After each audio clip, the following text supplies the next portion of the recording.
Yeah, look at all those changes they're doing. Alright, they're saying...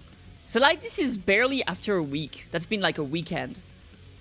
The launch weekend is over. It's time for us to look at the feedback and make some changes. There are a lot of things coming. Dodge roll changes. We'll be deploying the following changes in the upcoming patch. Player size is now set to 0 units while dodging rolling instead of 1 unit.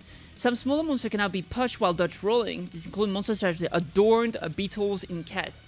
So essentially the problem was that, like, when you get hit by monsters, it kind of pushes you. So when you get, like, swarmed by a lot of small monsters, they would be able to essentially push you into a corner. And then you keep getting attacked. And when you get attacked, it wrecks your gouge. And then you get stun locked, essentially. So monsters could, like, kind of, like, stun lock you. And so this is a way... This is not a full phase. But essentially, unless... If there is a gap between enemies, you'll be able to dodge through it and push enemies. So that removes a little bit of the body block. So you'll be trapped less often. You can still be trapped. A player size of 0 can still not phase through monsters, but you can get through even the smallest gap between them. So there you go. That doesn't mean you can fully phase through monster, but if you manage to find a gap, you can get through. Is this the hot topic phase? Yeah, pretty much. Now we have some checkpoint changes. A lot of players have been reporting that competitors need to retreat areas of map in order to get back to the objective that they already found. Essentially, this is a problem of, like, backtracking and stuff like that. So now you can click on a checkpoint to teleport to other checkpoints in the area they explore on your minimap. So this is nice, especially, let's say you get killed by a boss and you want to go back quickly, and for some reason you end up, like, in another place, you can go back faster. So this is cool.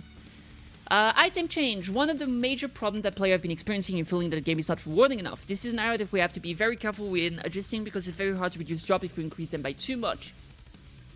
We have identified a few key areas that we believe will significantly improve the experience that players are having. So the thing with item changes, I think it's always better to start small and slowly do some increment additional changes in the future. Because, like, if you add too many items, that's gonna wreck the economy, right? So obviously you want to make sure that you start low and slowly crank it up. But I think one of the big problems that's been going on, Path of Exile 2, Captain Cedric. I think one of the main problems that's been going on is that people are playing Path of Exile 2 the same way that they used to playing Path of Exile 1.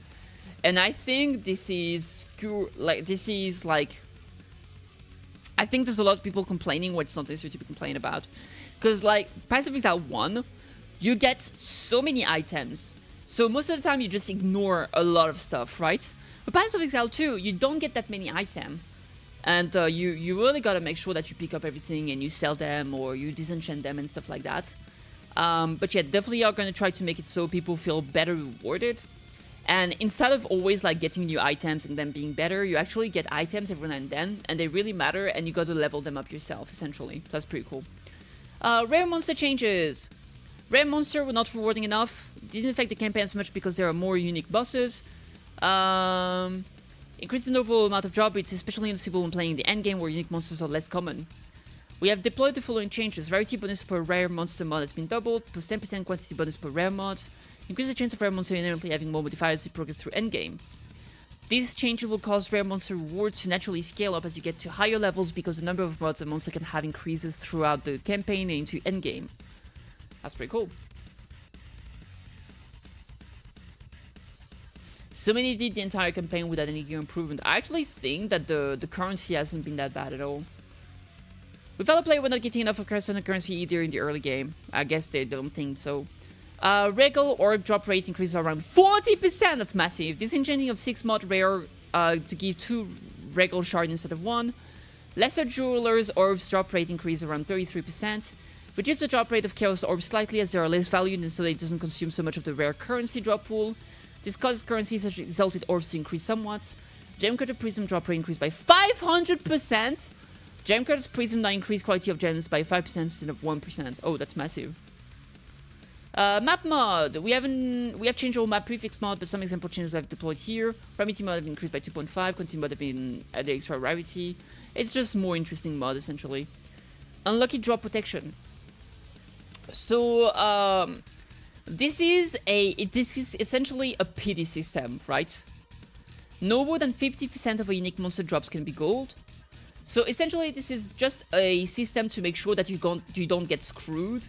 Like when you fight a unique monster, sometimes people were getting just only gold, like just straight up only gold and nothing else.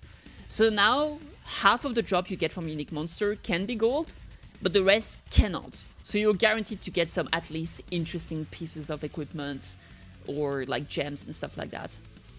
Act bosses and map bosses will always drop at least one rare. That's really cool.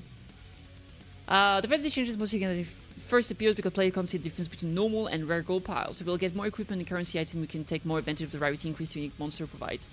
Yeah, especially because like even if you get like more items, you can always sell those items, right? So that translates into gold anyway. Click to move, endgame map, conclusion. We'll be posting patch notes here, blah, blah, blah, blah, blah. So overall, very, very cool. And it's very, very, very cool to see like how aware and like how much you're listening to the community. Because like the game has been out for what, 3 days, 4 days, maybe a week. Not that long, like 4 or 5 days, I think, right? And it's really cool to see like how quick they are to react and incorporate changes like this. So very happy. Path of Exile 2, exactly.